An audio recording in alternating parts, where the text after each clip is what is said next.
Good morning, Vivekanand Public School students. I am Vinod sir, Sanskrit subject teacher, Vivekananda public school के YouTube channel में आप सबका स्वागत है। बेटा देखिए, हम कारक और विभक्ति यहाँ पर पढ़ रहे थे। हमने कारकों के अंदर कर्ता कारक पढ़ लिया था और कर्म कारक अपने रनिंग में हैं।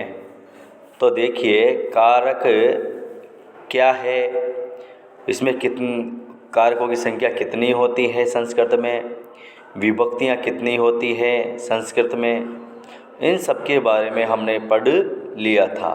तो बेटा देखिए, हम कर्म कारक हमारे रनिंग में हैं। तो देखिए कर्म कारक के अंतर्गत द्वितीय विभक्ति का यहाँ पर प्रयोग किया जा रहा था।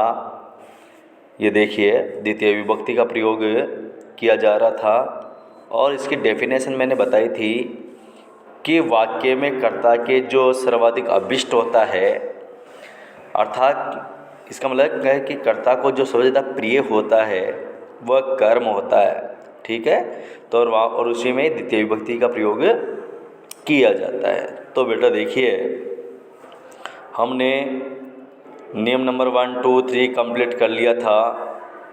मैंने पिछले वीडियो में अभित परित समयानिक्षा हा प्रति उपयत सर्वतधिक उपरि अध विना अंतरा अंतरेण के योग में द्वितीय विभक्ति का प्रयोग होता है, हमने यहाँ तक पढ़ लिया था। ओके, अब देखिए आज हम यहाँ पर पढ़ेंगे अधि उपसर्ग पूर्वक। यदि अधि उपसर्ग पहले लगा हुआ है और अधि उपसर्ग के जस्ट बाद में सिंह धातु, स्था धातु, आस धातु, वस धातु हो, तो इनसे जस्ट पहले जो वर्ड होगा उसमें उस पद के अंदर द्वितीय विभक्ति का प्रयोग होता है। जैसे देखो एग्जाम्पल है, नंबर 1 है राजकुमार पर्यंकम अधिसेते। तो देखिए अधिसेते, अधि उपसर्ग लगा हुआ है और सेते कौन है, सिंह धातु। तो सिंह धातु से पहले यदि अधि उपसर्ग लगा हुआ है तो ये वर्ड है अधिसेते। इससे पहले वाला वर्ड हमारे पास आता है पर्यंकम। तो इससे पहले वाला शब्द कौन सा है, अधिसेते से पहले पर्यंकम।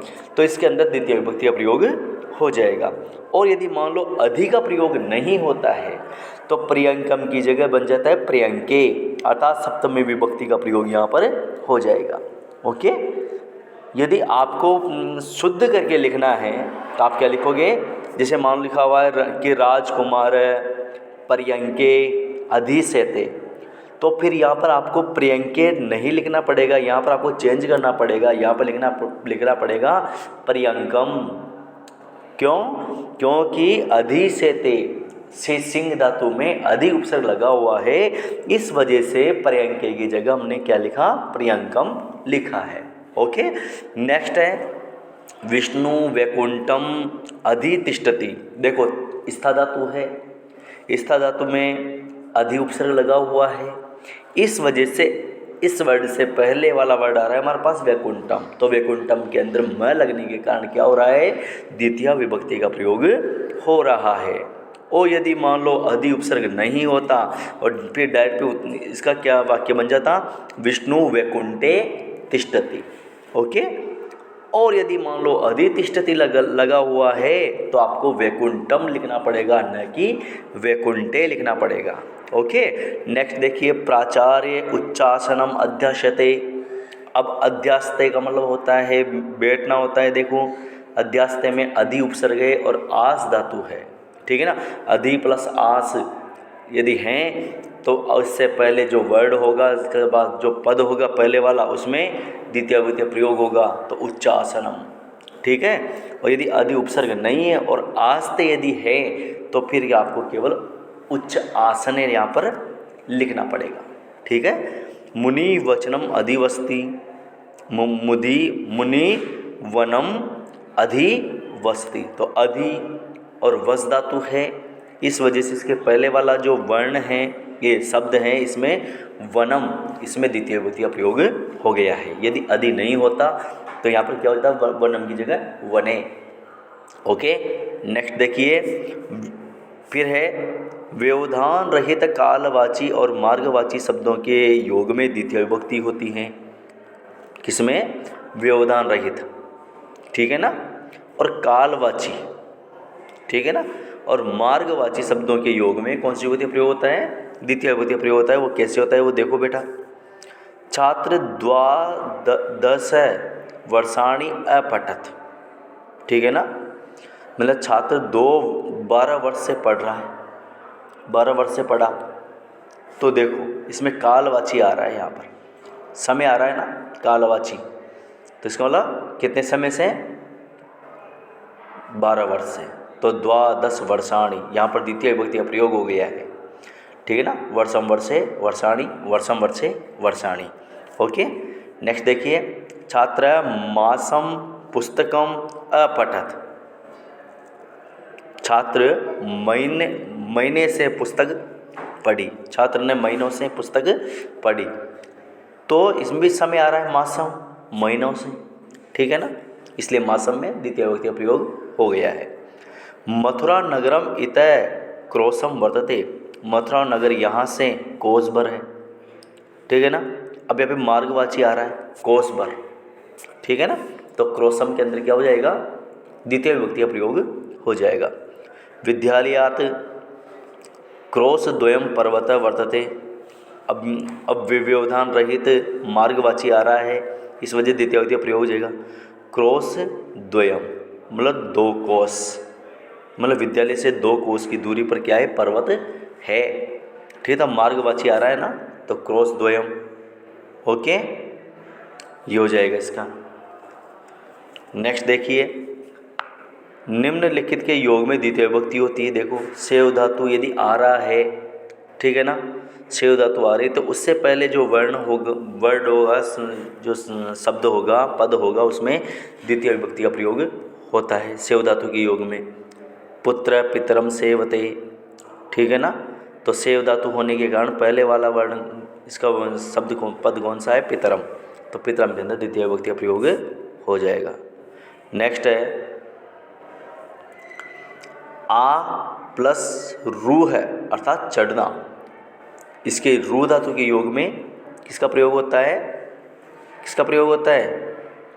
द्वितीय विभक्ति का प्रयोग होता है। देखो आ उपसर्ग है, आ उपसर्ग यदि रू धातु है, ठीक है ना, आ उपसर्ग और रू धातु यदि आ रहा है तो उससे पहले वाला जो पद है उसमें द्वितीय विभक्ति का प्रयोग हो जाएगा। देखो लिखा हुआ है बालक वृक्षम आरोहति, ठीक है ना, आ प्लस रूह धातु, इससे पहले वृक्षम, वृक्षम के अंदर द्वितीय विभक्ति क्यों है? कारण बताइए, कारण क्या होगा? आ प्लस रू धातु योगे वृक्षम, वृक्षम पदे द्वितीय विभक्ति प्रयोगम अस्ति। ओके, इसी तरह अनु प्लस गम धातु, अनु प्लस गम धातु है, इससे पहले का जो वर्ण सब पद है पितरम, इसमें द्वितीय विभक्ति का प्रयोग हुआ है। कारण क्या होगा इसका? अनु प्लस गम धातु योगे पितरम पदे द्वितीय विभक्ति प्रयोगम अस्ति। ओके, निंदति, अब निंदति का दे दुष्ट सज्जनम निंदति। अब देखो निंद यानी निंदा करना, बुराई करना, ठीक है ना। निंद धातु के योग में भी जो निंदा शब्द है, निंदा जो धातु है, उससे पहले का जो वर्ण है, पद है, उसमें द्वितीय विभक्ति का प्रयोग हो जाएगा। तो निंदति से पहले क्या आ रहा है? सज्जन आ रहा है, तो सज्जन के अंदर क्या लगेगा? द्वितीय विभक्ति का प्रयोग हो जाएगा। ओके, नेक्स्ट है रक्ष धातु। रक्ष धातु के योग में इससे पहले कौन सा शब्द आ रहा है? ग्रामम, तो ग्रामम के अंदर द्वितीय विभक्ति का प्रयोग हो जाएगा। ठीक है, यदि आपने से कोई कारण पूछे तो कारण क्या बताना है? रक्ष धातु योगे ग्रामम पदे द्वितीय विभक्ति प्रयोगम अस्ति। नेक्स्ट है बालिका नगरम गच्छन्ति, वही गम धातु के योग में, ठीक है, गम धातु के योग में क्या होता है? द्वितीय विभक्ति, मतलब गत्यार्थक अर्थे, गत्यार्थक अर्थे द्वितीय विभक्ति प्रयोगम भवति। तो किसकी तरफ जा रहा है वो? गाँव, नगर की ओर जा रहा है, तो नगरम में द्वितीय विभक्ति प्रयोग है। ठीक है ना। दूह धातु, तो देखिए दूह धातु योगे क्या होता है, द्वितीय विभक्ति प्रयोग होता है। अब जिससे होता है दूध निकाला जाता है, जैसे राधा गाम पय दोग्धी, राधा गाय से दूध दोती है ना, तो दूध धातु योगे गाम पदे द्वितीय विभक्ति प्रयोगम अस्ति, कारण है ये। ठीक है ना, दूध धातु योगे। ओके, और किससे दुआ जा रहा है, गाय से दुआ जा रहा है, इसलिए गाय के अंदर क्या हो जाएगा, द्वितीय विभक्ति प्रयोग हो जाएगा। तो गा से बन जाएगा गाम। ठीक है ना। पुत्री मातरम धनम याचते, अब याच धातु यानी मांगना, ब्याच भिक्स, मैंने आपको बताया था, याच भिक्स धातु योगे क्या होता है, द्वितीय विभक्ति प्रयोगम अस्ति। तो पुत्री मातरम धनम याचते, तो देखिए मांग रही है, किससे मांग रही है, माता से मांग रही है, तो जिससे मांगा जा रहा है उसमें द्वितीय विभक्ति प्रयोग हो जाएगा। तो किससे मांग रही है वो धन, माता से, तो मातरम हो जाएगा। ओके। स तंडुलन ओदनम पचती, शायद ये मैंने आपको पहले बताया था कि वह चावलों से कि क्या बनाता है, भात पकाता है। ठीक है ना।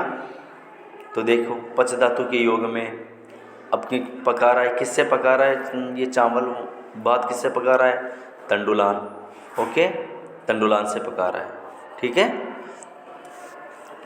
ये अपने हो गए। इसके बाद में है दंड धातु, प्रच, नी धातु, ची धातु, ब्रू धातु, सास धातु, जी धातु, मत धातु, मुच धातु।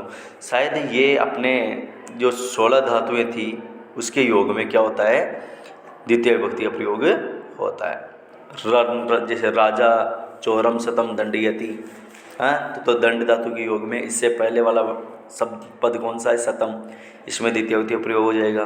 प्रच धातु के योग में इस प्रच से पहले कौन सा पद आ रहा है, प्रश्नम, उसमें द्वितीय विभक्ति प्रयोग हो जाएगा। नयति, नी धातु के योग में, है ना, ले जाता है, किससे ले जाता है, गांव से, तो ग्रामम के अंदर क्या हो गया, द्वितीय विभक्ति प्रयोग हो जाएगा। किसको ले जाता है, अजाम, बकरी को। ठीक है ना। ची धातु के योग में ची धातु से पहले का पद हमारे पास है पुष्पाणी के अंदर द्वितीय विभक्ति प्रयोग हो गया है। तो कहने का तात्पर्य यह है कि जो धातु हमारे सामने हैं उससे पहले वाले वर्ण के पहले वाले पद के अंदर हमेशा द्वितीय विभक्ति का प्रयोग होता है। ओके। इसके बाद में हम पढ़ेंगे तृतीय विभक्ति। तृतीय विभक्ति अब हम कल जो अपना आगे वाला जो वीडियो बनेगा उसमें हम तृतीय विभक्ति के योग में मतलब ऐसे कौन से धातु हैं जिनके योग में तृतीय विभक्ति प्रयोग होता है उसके बारे में पढ़ेंगे। यदि मेरा ये वीडियो आपको अत्यधिक पसंद आया है तो आप इसको अधिक से लाइक कीजिए, चैनल को सब्सक्राइब कीजिए, बेल आइकन को जरूर दबा दीजिए और अपने दोस्तों और रिश्तेदारों के अंदर इस वीडियोस को जरूर से जरूर सेंड कीजिए, शेयर कीजिए। Okay, bye.